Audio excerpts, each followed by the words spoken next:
G'day everyone and welcome to the Inside NBA show. I am your host, Matty G. This is our Thursday or Friday show, depending on where you are in the world, called the Chasedown. This is the time that I get to go through all the games action that we had today in the NBA. And on Wednesday, there were 10 of them, an absolutely massive game slate. Now, with all the injuries to some superstars like Cade Cunningham, Pascal Siakam going out with the Toronto Raptors, Tyrese Halliburton, who are you adding? Who are you keeping your eyes on?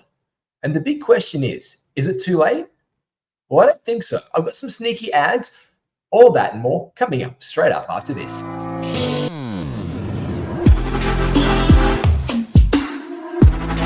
Welcome to the Ultimate Super Coach and Fantasy Sports Show.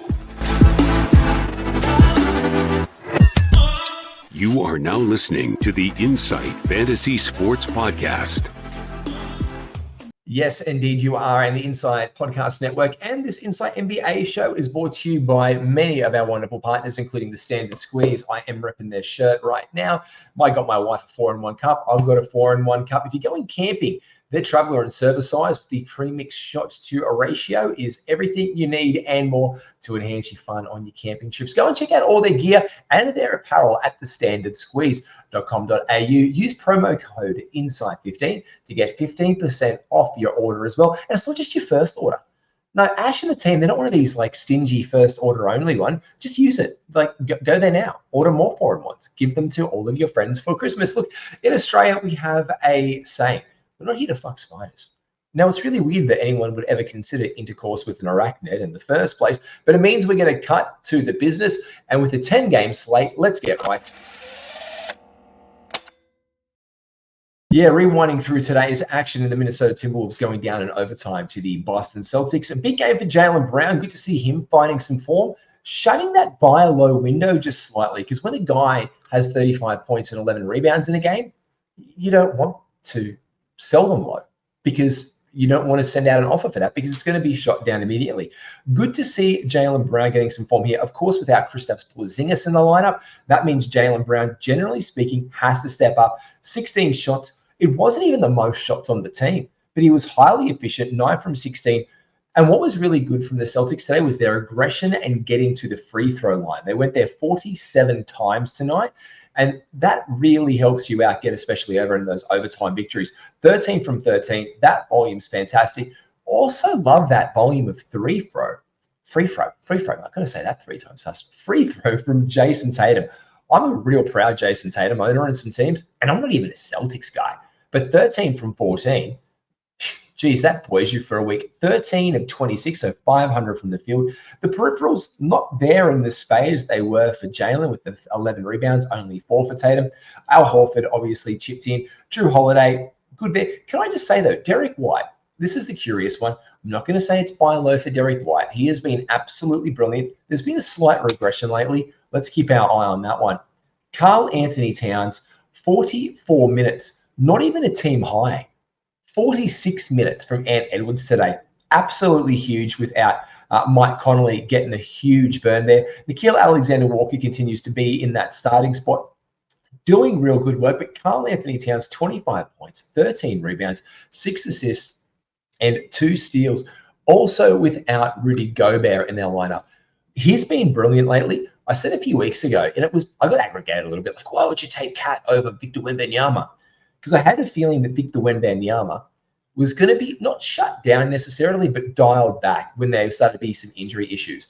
And that has come to fruition. The Spurs have said 24 minutes a night, no back-to-backs. And let's get that one today because there's no real waiver options we can get there or no real streams between these teams. Porzingis is going to come back soon. Horford's getting those minutes right now. Gobert is back soon. Just continue to stream. And on a day where there's 10 games, you're not really looking to stream. Naz Reid was probably the highlight stream of the day from those guys with the Timberwolves. To be fair, if we are looking for one, and especially whenever Rudy Gobert's out, and you know Naz Reid is going to dial up and ramp up those minutes to 37, 19 points for him, 10 rebounds, 3 assists, and 3 blocks from big Naz Reid is absolutely huge. So this is the benefit, and this is what we bring Naz Reid into our team whenever Rudy Gobert's not around, because that's what he does. Let's get to that Spurs game because I did mention them versus the Pistons. The 2 shittest teams in the NBA face off in just a quality shit show of NBA basketball, but it wasn't because Victor Wembanyama walked away with his first career triple-double. So let's have a look at what this really means, because I think this is the big one here when we have to look at the injury for Cade Cunningham. People jumped left, right, and center all over their waiver wires to pick up Killian Hayes, and he was woeful for the day outside of his assist. 2 from 8 from the field, 4 rebounds is nice. We like Killian to be able to get us the peripheral steal, occasionally a block, but the 12 assists for Killian were really, really nice. The other guy who was snatched up, and he was around in a lot of waiver wires, funnily enough. I did the exercise where I go through and look at pickups, and he obviously has trended in the right direction to 56% ownership. Now, I'm going to touch on someone else who I think must be rostered right now in another game because of the injury fallout very, very soon. But Jaden Ivey has been up 6% in the last day. He's been, yes, hot indeed. Jaden Ivey has been one of those targets to pick up. And today he showed you why. Now, the percentages for Jaden Ivey are always in question. Sub 400 today from the free throw line, 600, 2 threes, 19 points. But the 3 rebounds, okay. 5 assists, nice. It's the 2 steals and the 2 blocks we really like from the guy. And he has put consistent steal games on lately. So we are picking up Jaden Ivey where he's available, especially in 12-teamers. If you don't have an IR spot, you're streaming actively, you definitely want to ride out Ivey for the short term here. Jalen Duren, massive as well today, 10 from 16 from the 4. Only got 1 free throw, perfect, big double-double game. But Victor Wembanyama here, in 21 minutes, the bloke has shown out for a triple-double. And this was the crazy thing. In 21 minutes, the guy put up 16 shots. Now, we just spoke about Jaylen Brown a minute ago, taking that many. How many he took the same shot? Jeez, this is it. This just shows you how important Victor Wembanyama is to the San Antonio Spurs. It's like while he's out there for the 21 minutes, he'll take all the shots in the world. There you go. Yep, spot on. Jaylen Brown was 9 from 16. And this is crazy because Victor Wembanyama has just taken the same amount of shots. Jaylen Brown, in overtime, played 43 bloody minutes of basketball. And in under half that, Victor Wembanyama's gone out there. This is what he's going to do in the 21 minutes he's out there. He's just solidifying himself as a first-round pick. There was no block shots today, which we love to see from Wemby when he gets out there. But his first career triple-double against a hapless Cade Cunningham. A cunningless Detroit Pistons, if they ever had any cunning to begin with. The one guy that I really want to focus on here, Keldon Johnson has been dropped to some waiver wires. He's a great pickup, 25 minutes tonight, 17 points, 2 steals, 1 block, 3 assists. I love that. But the guy that I've really found some sneaky value in, and I was really happy to pick him up in leagues because I lost Ja Morant. And before I lost Ja, I was looking around to stream in some assists and some point guard numbers. And shout out as well to Dan Titus, who was over in Yahoo, who was one of the first guys to be like, I think you need to roster Trey Jones. So shout out to Dan for this one. I was like, yeah, you know what, Dan, I think you're right. I think you're onto something. Because when he got promoted to that starting lineup, he's had 35 minutes, 34 minutes, and 27 minutes, 18, 5, and 6, 18, 2, and 5, 11, 2, and 5 in the dial-back minutes today of the 27 minutes in what was a blowout, to be fair, against the Detroit Pistons. Only a couple turnovers a night for Trey. He's looking really good. He's gone up 7% in the last day. So the ship, I caught it at the right point, and he was still in like the low 30s, I believe, and then he's ramped up. So I picked him up when he got announced as going to be starting in, and then he's ramped up. Now I was lucky, but he's still 57% owned. So this probably means that in a 14 or a 16 teamer, he's not around. I think he's viable in 12 teams for sure. And he's definitely a stream if you do have a stream spot on any form of back-to-back that the San Antonio Spurs have. If you're looking for them, you're probably going to pick that up. Now, Friday and Saturday this week, they're probably not so much of a shout because there is a 10-game Friday. But why not have a look at Trey Jones in your leagues? Because I really like what he's bringing to the table for the San Antonio Spurs. Alec Burks getting some extra minutes there. It pretty much played out exactly what we thought was going to happen there with the Spurs. The Pacers, the other team afflicted by a huge injury, Tyrese Halliburton out. It looked like the world had been torn asunder in Indiana. His teammates carried off. It was not looking good. The good news is it's only probably a couple of weeks. If you want to call that good news, fire out some offers for him.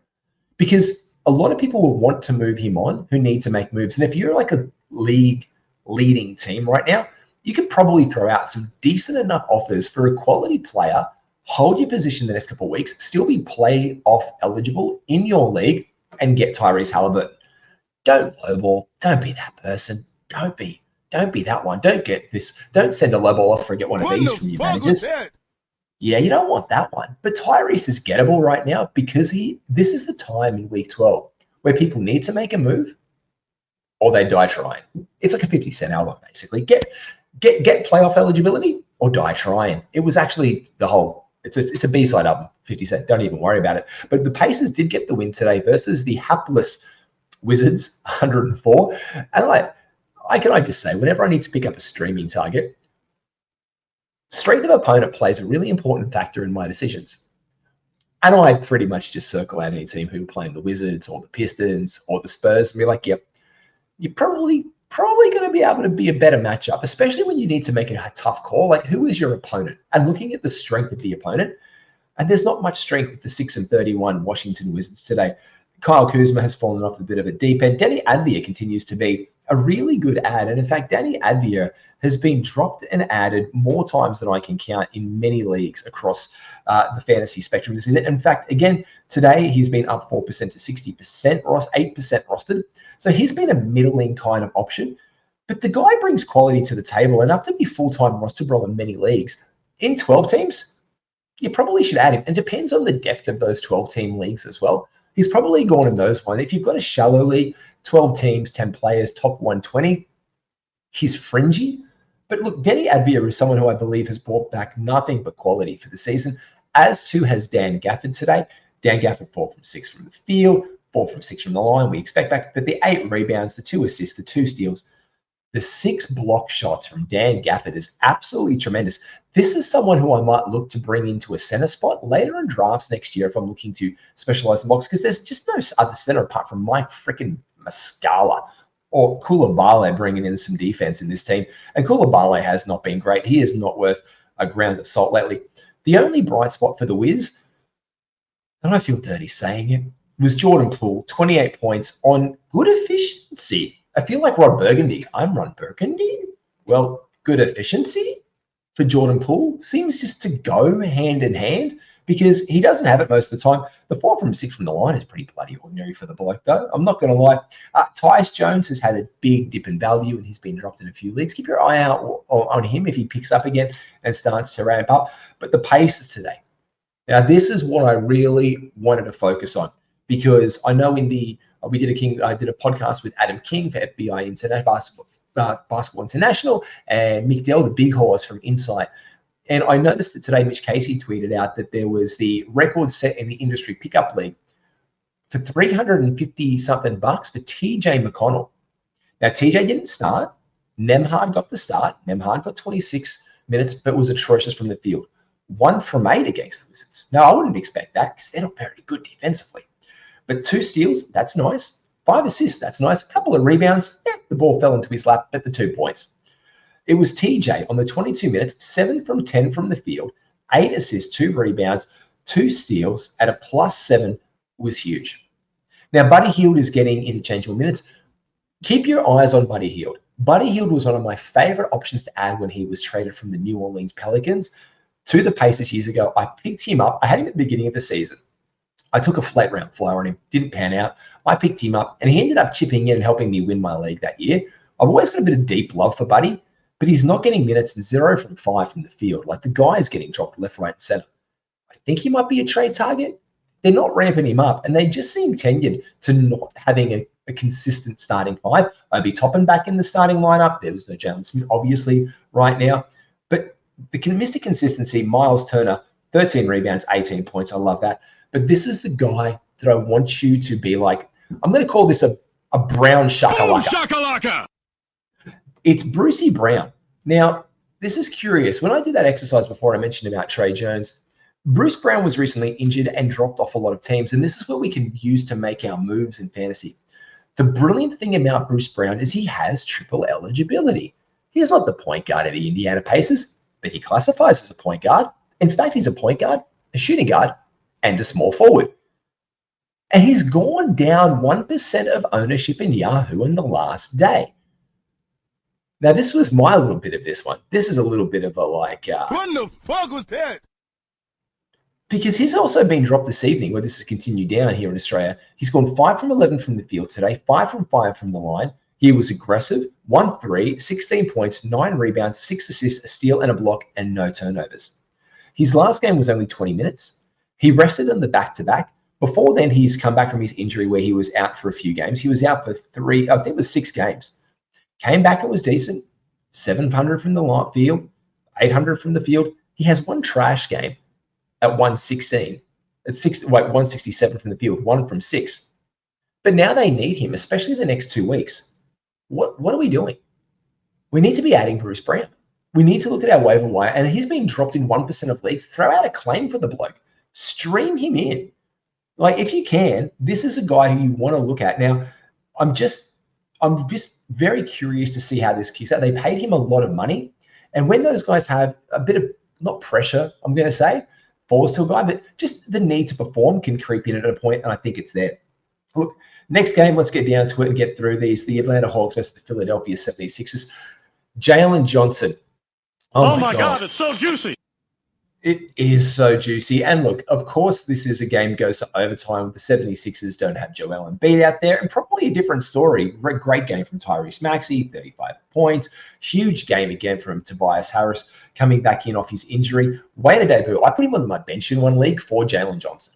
I had to make a tough call. I was like, who do I roll out there on my power forward spot? Do I roll out Jalen Johnson or do I roll out Tobias Harris? Now, if you love points and points are sexy, and they're the pretty woman in the red dress with the pearl necklace being snapped at the piano next to Richard Gere, yeah, points are a very, very attractive option.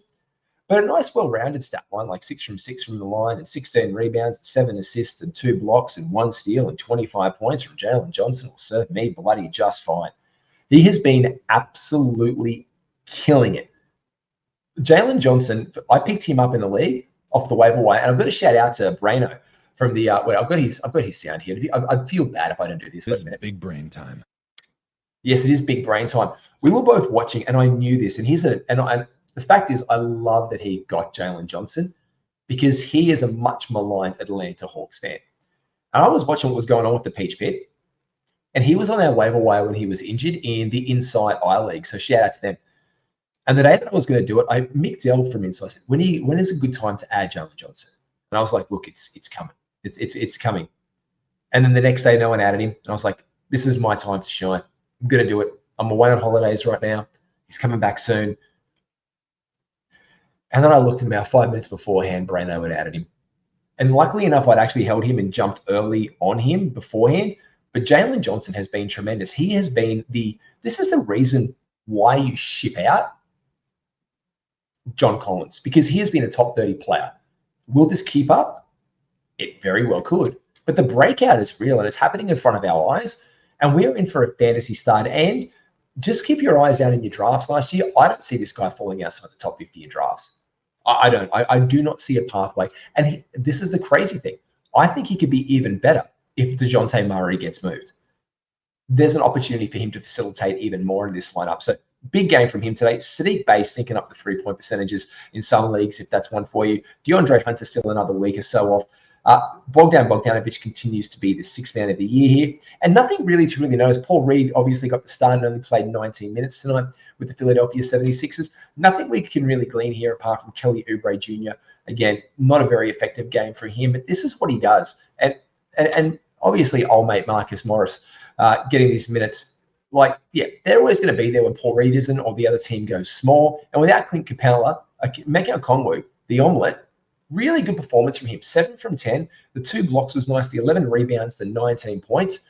This is a good sign for the Atlanta Hawks. Capella will be back soon. Okongwu will be dropped in wires. I've seen him picked up somewhere. Look, you stream him in, you use him, and you're probably looking at dropping him in the short term. They do have a back-to-back set on the Friday and the Saturday, though, the Hawks. But again, Friday has 10 games, Saturday has 8. So do you have a 1 center league? Because if you have a 1 center league, you're probably not going to hold him for too long, even though he's been listed as the power forward in this lineup. And he doesn't have dual eligibility in some leagues, which is a shame. Some managers have gone in there and done that with Onyeka Okongwu, which is very, very helpful. But in some, he's just rostered as a center. And he's out there playing power forward minutes with Clint Capella. So is there an opportunity for eligibility to come? Maybe. But until it's there, you could be doing yourself a disservice, at least until Clint Capella has moved, so let's keep our eyes on that situation in Atlanta with the trade deadline looming. On to our next game. In today's standings, we're looking down here at the Thunder and the Heat. Huge Thunder win today. Look, Shai Gilgeous-Alexander just continues to be one of the best players at fantasy basketball. Week in, week out, game in, game out. He has been tremendous. Josh Giddey, not looking great today in his 20 minutes of basketball.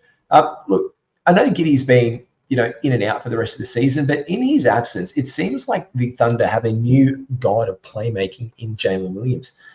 This was, I don't think any of us collectively could have said this was going to be the amount of playmaking that facilitated through Jalen Williams. We all said, oh yeah, but he can pass a lot. Look, yeah, he is a good passer. There's no hate on Jalen Williams' game whatsoever. What there is like, at a point it has to stop. Your point guard is Shai. He's a distributor of the ball. Your shooting guard, small forward, power forward, was your team leader in rebounds in Josh Giddey last year, who's also a distributor who gets you triple doubles occasionally, but hasn't been at the same. He ramped it up last one, but it just hasn't been there, which has been, I think, interesting for Josh Giddey, which is a real shame because his assists, they're just down this year. And it's a bloody shame for Gids. And I would love to see that just ramp up a little bit more. But Jalen has been doing almost triple-double level performances every single night. 12 assists today. Good efficiency from the floor. Good efficiency from the line. We love that from J-Dub, and a huge one for him. And as well, Chet Holmgren. Mate, saucy lines again. Unfortunately, like in the poll stakes, Victor Wembanyama, with his amazing performances the last week, has gone to number 1 in the Rookie of the Year voting over Chet. But I see them fighting that out to the very end. And we could be very much into a really close duel. This reminds me a lot of the Shaq Alonzo Mourning year. Shaq was the generational talent. And deservedly so. He's Shaquille freaking O'Neal. I mean, I met him last year, and the man shook my hand. I thought a bear ate my hand off when he shook it. Like, the man's huge. But I was a Charlotte Hornets fan, and Alonzo Mourning was my guy.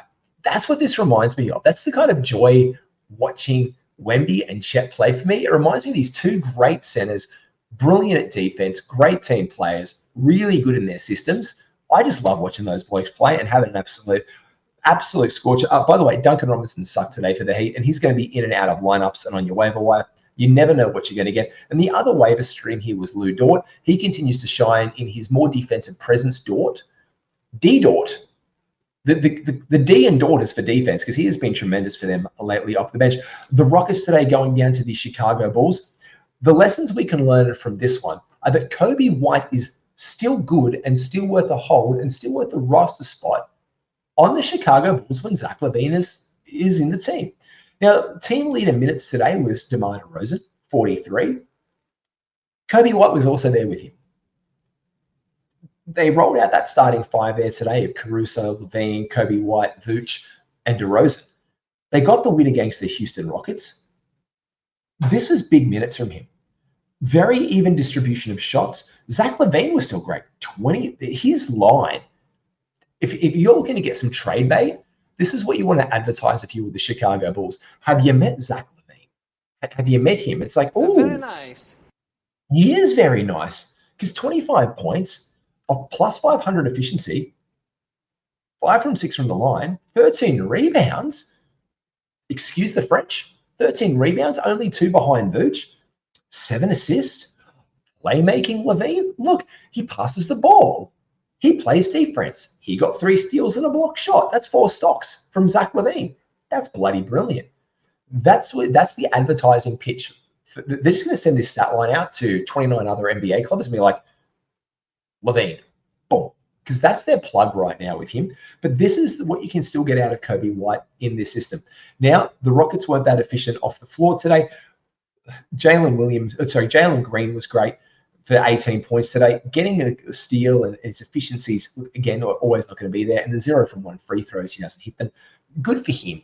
Because people were dropping him left, right, and center. You don't get him for this. You don't get him for gaudy field goal percentage. And in a tanking field goal percentage team, Jalen Green is fine. He's fine. He gets you points. He got you 18, but he only got you 2 threes. The thing which cost him the game was the dreadful 3-point percentage today from Fred VanVleet. FVV today, 3 from 14 to try and bring them back in this game. Not very good for him. Still, the 10 assists we love to see it. The 6 rebounds. But the 3 block shots for Freddie, I absolutely love to see that. And I was good to see some Cam Whitmore minutes today. 33 minutes, 6 from 12, 2 from 5 with Tara Eason out. He got to be ramped up a little bit. The 2 steals were there. Let's just keep our eye on Cam Whitmore. He obviously showed out in Summer League. He showed out in the preseason. We wanted good things for him. And I expect with them being on a little bit of a skid, I just have my spider senses tingling. Do they give more minutes to Ben Thompson and Cam Whitmore soon if something goes south? Maybe. I don't know. Emile Udoka seems to be winning. I think they're still going to be a playing team. They're at 500 on the season right now, but we are monitoring that one. Obviously, Patty Williams has fallen out of that lineup there and is a drop in your leagues. You can stream him in if Caruso is ever out and they need to really get some impetus there, or DeRozan is out, or Levine. But those time of running the Patty Williams train has come and gone. I don't want to do this game. I don't want to do it because it's going to actually break my heart a little bit, because this was at a barbecue. I broke up with my ex-girl. People parting ways with their love of the Warriors. It's not fun to watch them play anymore right now. And it's not. And I'm a Warriors enjoyer. I say that with the Phoenix Suns hat on, mate. This is shout out to the Phoenix Suns, the podcast guys. From them, the Aussie Suns fans podcast. Shout out to them. Matrix and I went to a watch party of theirs in Brisbane, and they gave me a hat to try and basically turn me. It did not work, but thank you for your merchandise, and shout out Phoenix. Back to the Warriors. This was the hugest defeat in the Steve Kerr era. 36-point drubbing by the New Orleans Pelicans. This is the Pelicans team that we wanted last year. Fighting fit. This is a good basketball team from top to bottom, and they're deep. They're rangy. They're deep. Larry Nance getting extra minutes. Jeremiah Robertson Earl getting some minutes. Like, this is brilliant. It was such a blowout that they wrote out Cody Zeller out there for 8 minutes. Hawkins, who was obviously the CJ McCollum fill-in while he was out, he went out there for 20. Dyson Daniels, go out there and play 22 minutes, Dyson. We can't get anything from this because it was a blowout, apart from the fact that the Warriors are trying everything and it is not working. And Steph Curry, and I just did a podcast, funnily enough, again, that FBI one. Go out and check that. We did the last week, the last 3 weeks. We basically looked at the last 3 weeks. And I did in a trade. This is what, find out the answer and who we voted for. Do you take Steph Curry right now, or do you take Kyrie Irving? Looking at the last 3 weeks, but knowing Kyrie has been injured for a lot of that time and been active the last week. If you look at the last week of basketball, where would you expect Steph Curry to be? I never in my wildest days thought that I would be looking at his number on Basketball Monster at 99. I never thought I would see that day in my wildest dreams. I did not expect to see it forgive me. I probably expected him to maybe have been that if he was injured for a period of time and was unable to play basketball. Maybe. And he had to drop and drop and drop. I just didn't think I'd see it. And over on #basketball, guess what? Steph Curry, again, has dropped. The number one player has been Kyrie Irving in the past week, which is just crazy to say. But again, just looking at when you see this and going down the list, 72nd for Steph Curry on #basketball. Klay Thompson has been the best Golden State Warrior at rank 54. So good bounce back from him. And that's all we can get. The Klay is looking a little bit better and improving there. The Warriors have not looked good. Draymond Green has not been back there. People are complaining to the coaches. People are complaining to the media out there rolling the team. Kuminga's going out there and then getting 12 points, 4 assists, 3 rebounds. Great for Kuminga. Moody wants more of a role. He got 25 minutes today, 18 shots, a team high 18 shots in his 25 minutes today. Good to see him put some numbers together, pretty much for trade bait, if anything else, there with his 21 points. But we can't take anything from this, really, apart from that it was a blowout and the Warriors did not look good. The Pelicans looked absolutely incredible. And I think losing in the in-season tournament may have just lit a bit of a fire into these guys because they didn't like the piss being taken out of them by the Lakers too much, to be fair.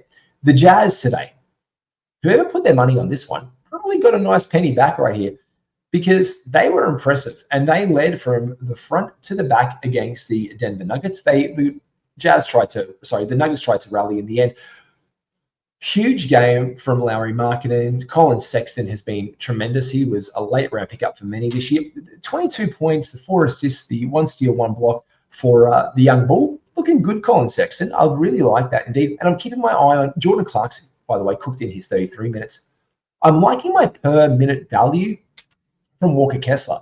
But I'm also very curious to see when this ramps up because Kessler got 15 minutes. So it's a bit of a buy low right now because some managers might get frustrated. But what you like from Kessler is the 100% from the field, the 4 from 4.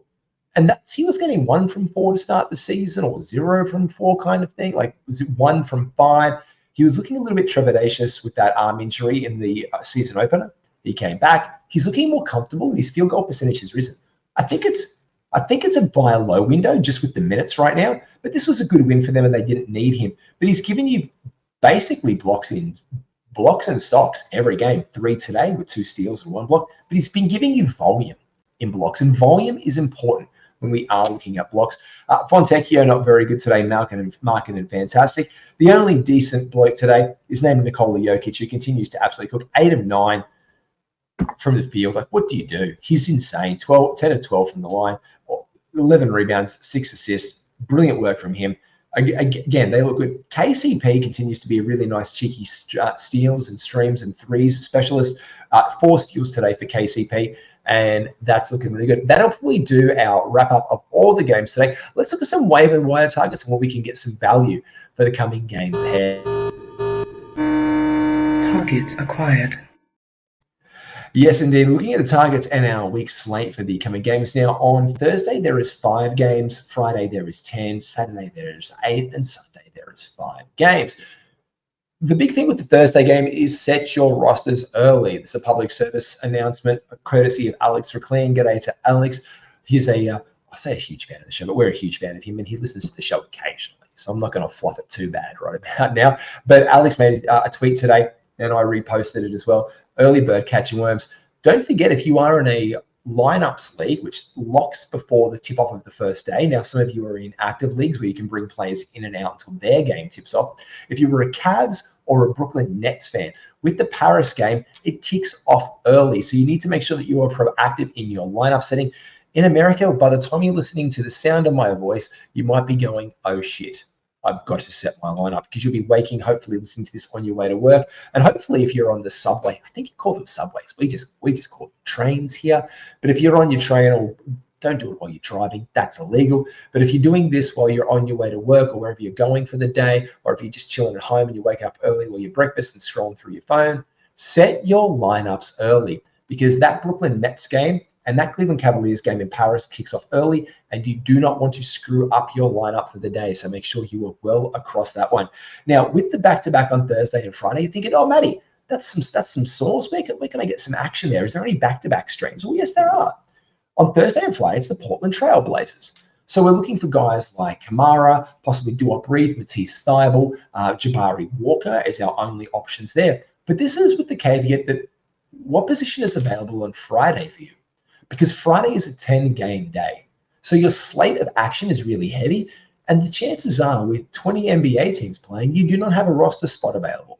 So pick up the guy. If you're looking for a guard or a small forward, get in Thybulle, maybe Kamara or Walker, maybe. If you're looking for a center, you get Duop Reed if he's available. So you're just looking to see how you can get that out, and it's been a little bit hit and miss lately, but that's where you probably want to look into and get some value back for those ones there, especially with like Moses Brown and DeAndre Ayton missing minutes there and Duop getting those times. Look, we love to see the Great Barrier Reef. We call him that, or I call him Christmas, because you can always hang a Duop wreath on the front door. Well, not in that way, but obviously everyone puts a wreath on their thing, add the W, do it that way. Now on Friday, Saturday, let's say you do have that cheeky roster spot and you just want to make the most of it and get 3 games of action with your 2 ads, and you've got that position. Well, on Friday and Saturday, we've got the Hawks, the Bulls, the Warriors, the Rockets, the Grizzlies, the Pelicans, the Magic, the Spurs, and the Jazz. So who are we looking for our best options here? Well, no one really, apart from Sadiq Bey, maybe for the Atlanta Hawks. The Bulls, again, guys like Alex Caruso or Patty Williams seem to be the streaming targets there. With the Warriors, let's find out what Draymond Green's status is for these games that are coming up for the weekend. And this is where we can look into bring in a Trace Jackson Davis or a Kuminga or a Moody by committee. In the Rockets, Cam Whitmore, let's skip our eyes on that with Tara Eason injury as well. Grizzlies, it's been Vince Williams Jr. Bismack Biyombo was released from the team, and a lot of people have swooped on Xavier Tillman. Xavier Tillman is the ad right now, especially with Bismack Biyombo being released from the team currently. They also did that with a little funny caveat, like he could be back. The door's always open for Bismack. So let's just see what happens down there at the season, because if I'm hearing that from the organization and I'm Tillman, I'm not really super psyched about like, oh, great, they're probably going to bring in another center at the deadline or something. Who knows what they're going to do now. The Pelicans, again, Trey Murphy was really good today, but he got those minutes because of the blowout. So Trey Murphy was on the decline. I dropped him in a league because I picked up Dante DiVincenzo, who was the consistent starter. So I'm looking for minutes. I'm looking for time people to play. And when people play, that's when we can bring them in there right now. That's what we're really looking for in my waiver wire. With the Magic, what's happening with Wendell Carter Jr.? Let's go get updates closer to Friday on that one. He could be back in the lineup. By that time, go to Dadze Mo Wagner there. And Franz Wagner looks to be out again this week. We are going to get an update closer to tip-off on Friday, but they said he could return for the second half of the back-to-back. Fingers crossed for all Franz Wagner owners there. In the Spurs, Trey Jones, as I said earlier in the pod, is an absolute must-add right now. I'm a big believer in him. And in the Jazz, Keontae George, keep your eyes on that one with Jordan Clarkson cooking right now, but him being a potential trade target, that is going, or a trade, not target, but just someone who's going to be picked up by these teams. That is going to open up the opportunity for Keontae George to take that step up that we really want him to and get more minutes in Utah. That's what we want for Keontae. So let's keep our eyes on what's happening with the Jazz by committee. Our back-to-back is on Saturday and Sunday, the Bucks. This is where we're looking for a Beauchamp, the Beasleys, or the Portises of the world around this time. That's kind of our streaming options and main looks of focus there. And those ones to get you some bonus stats are brought to you by Bonus Bank. Don't forget, you can get 25% off your first month subscription by using promo code INSIGHT. It's Australia's best side hustle. If you love your punt, if you get those text messages from your betting agency and be like, make the most of this one, bet with mates, get $100 trade credit when you deposit this. Well, there's heaps of that out there, and you might not get them all because there's so many promos daily. How can you make the most of them? Bonus Bank will teach you how to maximize your return in a low risk way. Less than $1, like less than $2 a day, less than coffee. $1.90 a day. Again, with your first month, 25% off by using promo code INSIGHT. Make sure you jump on and check out our sponsor, Bonus Bank, and get the most of this one. Now, there's been huge injury news as well today. Let me just do this one to update everyone very quickly. Let's do the injury update. Let's do it this one.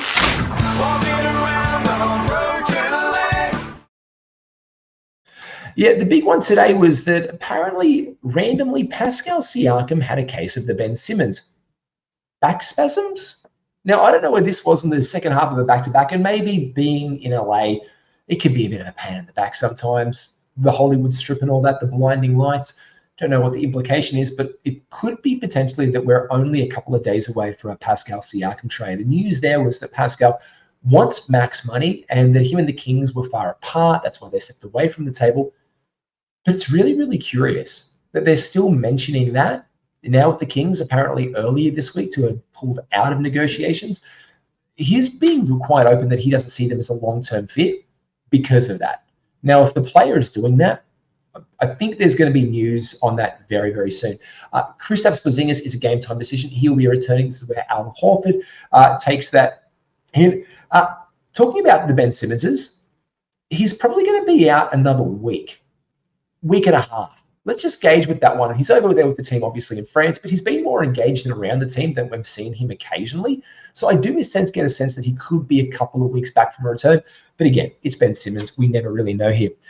Mark Williams is going to be out for another week. They have announced finally some details on him this week, with Gordon Hayward, his calf injury, expected to be out for the rest of this week, but back next week as well. Big one there. Now, this was a curious one. We could be seeing Darius Garland back before we thought, because there was talk that he could apparently play in Paris. He's now being ruled out, so the next chance we'll get to see him is by the end of this week, because obviously the Cavaliers only have that one-game week, and they don't want to go over there to Paris, risk his jaw. They're going to give him a few days over. Paris is lovely, but cold this time of year, and he'll be making the most of this one. Dante Exum is going to be out for the rest of this week by the sounds of it with the heel, just to give that some rest time. And with Kyrie cooking, they haven't needed to rush him back, but he is a must-watch guy. Look, Kyrie Irving could be traded at the deadline. We've heard it before. We've seen it before with him. If that's the case, Dante Exum is someone we want to keep our eyes on. look, for the rest of this week, at least we're going to be without Cade Cunningham. I would be expecting him to possibly be out next week as well. And the other big news, as we know, is that Tyrese Halliburton is going to be out pretty much. Look, I would be expecting he'll be out January, and they'll come back by then. Game to game for LeBron Davis. No one really here apart from obviously the huge news this week, which I haven't touched on because it broke my freaking heart that Ja Morant went out injured for the season. There is no ad. There is no ad. The guys who are going to get that with his hand with Marcus Smart, but we saw what Marcus Smart does when he tries to run all the offense. He can be inconsistent. He was playing a lot better with Ja Morant in their lineup. Like Marcus Smart was having a moment. Desi Bane obviously gets a massive and tremendous bump there. Look, just burn that point guard spot and stream until your little heart's content. That's how you're going to fill up that and make the most of that Ja Morant thing. Or look for Mike Conley. He's been around in some leagues. Start there. Start with the old Grizzlies bloke. There you go. Get Mike Conley into your team and just say, hey, look, I've got an old-time Grizzly there. Look, that's all from me. Thanks very much. Make sure you like and subscribe. Rate us, like us, as I said at the top of the pod, on all of your podcast networks, wherever you get them from, whether it be Apple or Spotify. Give us a shout out in the comments. Ask any questions. Send me a DM on X. Let me know if you have any questions or lineup changes that you need. Comment on this video below. Take care, be well, and I'll catch you very soon for the Heat Check on Saturday Morning Live with Skitty. We'll see you soon.